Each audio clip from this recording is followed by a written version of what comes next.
Good afternoon. I'm Sandra Graham. I'm the resident attribution theorist on this symposium. So I want to start with an answer to the question that's the title of my presentation. Can attribution theory center the study of racial ethnic diversity? I'm going to tentatively say yes, but it's not going to be easy. Let me illustrate.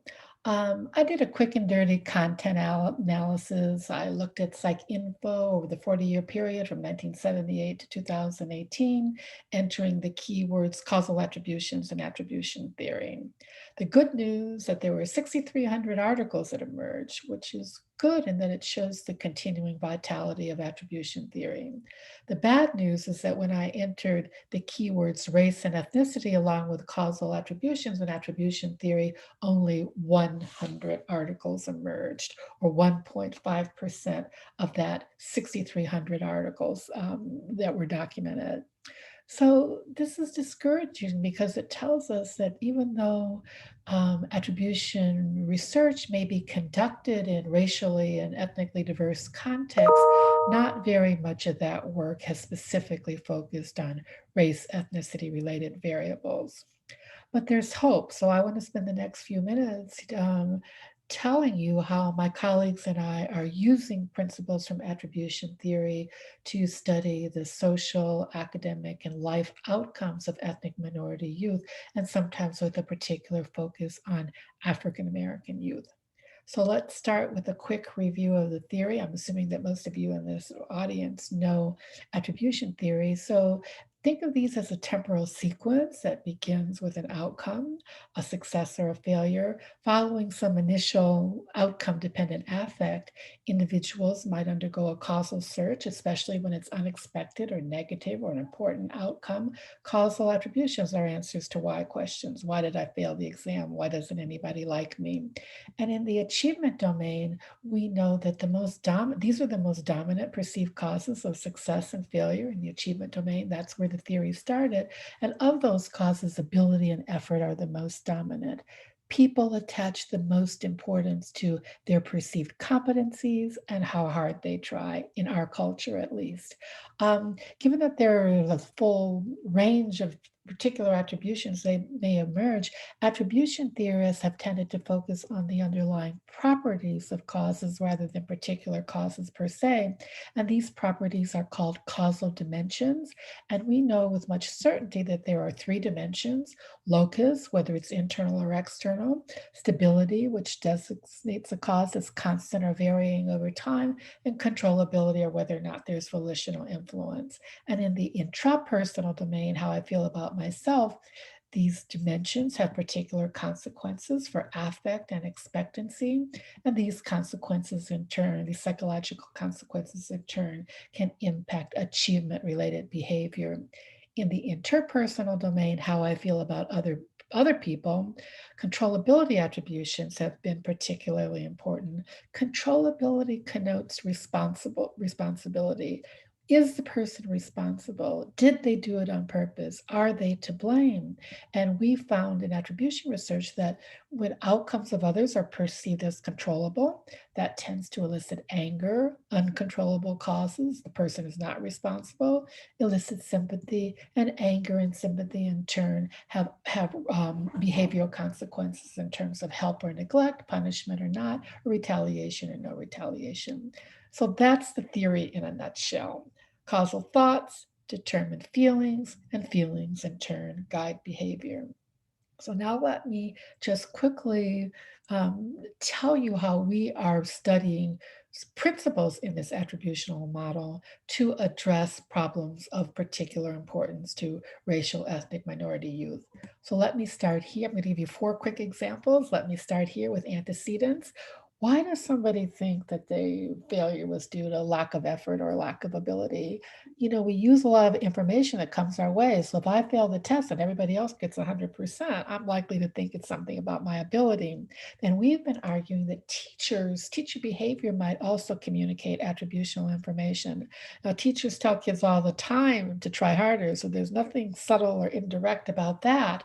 But teachers might also unknowingly be communicating low ability attributions to kids. And we found that three behaviors: sympathy following failure, unsolicited offers of help, and too much praise for success at easy tasks, these can all be communicating low ability to students. Why is my teacher feel sorry for me? Why is she helping me when I didn't ask for it? Why is she praising me so much for this simple success? And teachers might be particularly motivated to engage in these subtle, indirect ability attributional cues when they want to protect the self-esteem of vulnerable youth. And other researchers who are talking about phenomena that they call wise feedback, for example, are drawing on attributional principles when they talk about communicating to vulnerable youth the expectation that you can do it, not praising with no real meaning, and really communicating critical feedback to help the students do better in the future. This work on wise feedback for vulnerable youth is drawing on basic attributional principles. Let me go from antecedents to the interpersonal domain, how I feel about other people, this controllability set of relationships, and say a little bit about our work on aggressive youth. We know that African American males are much more likely to be labeled as aggressive by teachers than anybody else, and that childhood aggression is a risk factor for other negative outcomes like academic disengagement and even involvement with the juvenile justice system. And we also know from other research that one of the characteristics of aggressive kids is that they display what's been called a hostile attributional bias, being quick to assign blame even in ambiguous situations. He or she did it on purpose. It's their fault. They get angry and they retaliate. These are maladaptive behaviors and emotions and cognitions in ambiguous situations. So my colleague Cynthia Hudley and later April Taylor, we designed a series of attributional interventions designed to change the maladaptive responsibility attributions of aggressive prone African American males. And we found that this intervention led to less responsibility attributions in ambiguous situations, more positive evaluations from the teachers, and actually doing better in school. So, this kind of intervention approach that focuses on the social domain rather than the academic domain can have some important positive consequences. Thinking also of these controllability relationships and going downstream, the kids who are aggressive are indeed often the kids who get in trouble in the juvenile justice system. And we know that there are tremendous racial disparities in the way juvenile justice gets meted out. African American males, again, are much more likely to deeply penetrate the juvenile justice system than are their white peers who do the same crime and have the same history of criminal offending. We've been arguing that the unconscious stereotypes that decision makers like probation officers and police officers, who are the first point of contact, their unconscious stereotypes associating race in young people with violence and antisocial behavior, that then might instigate a set of conscious processes having to do with controllability, anger, less expectation for rehabilitation, and harsher punishment. So, we are one of the first sets of researchers to bring attention to social cognitive information processing attributional biases as a possible explanation for racial disparities that we see in the juvenile justice system. The final example, I want to go back to the intrapersonal domain and focus on victims of harassment rather than perpetrators. And we know in the victimization literature that kids who are chronic victims have negative consequences. Feel depressed and they disengage often. And the kinds of attributions that they have can be very maladaptive. We've called these characterological self-blaming attributions. It's me, that's locus. Things are always going to be this way. That's stability, and there's nothing I can do about it. That's controllability. And we've been finding that this kind of negative self-blaming attributional pattern is more likely to occur for victims who are members of a majority racial ethnic group in a non-diverse context, and that greater school racial ethnic diversity leads to more attributional ambiguity or less likely to endorse causes for victimization that implicate the self. And so we're continuing with that line of work.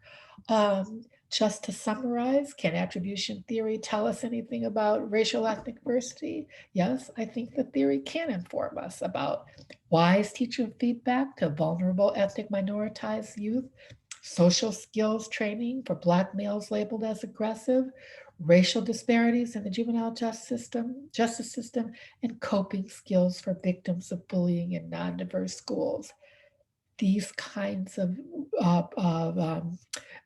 phenomena can do have implications for intervention, or what I call the power of asking why, support legal options to promote school racial diversity with a focus on how diversity matters rather than if it does. Diversity leads to more attributional ambiguity. Targeted programs with Black victims and perpetrators to change maladaptive attributions, and targeted programs with teachers, police officers, and other adults to address unconscious attributional biases. Now, we're talking about a lot of complexity when we talk about the power of asking why. And attribution theory can do a lot to help us manage some of this complexity. A good theory can help us choose the research problems that we study, frame those problems of questions that can be empirically examined, and guide our thinking about change. And there are many ways in which attribution theory provides a conceptual language, core set of principles, and an empirical legacy of documenting attributional change. Now, I just want to conclude with some words of wisdom from our Motivation for founders. Social psychologist Kurt Lewin is reported to have said, "There is nothing so practical as a good theory." Attribution theory is so practical for addressing some of the everyday problems of minoritized youth. Lewin's younger colleague, George Kelly, says that every good theory has a focus and a range of convenience.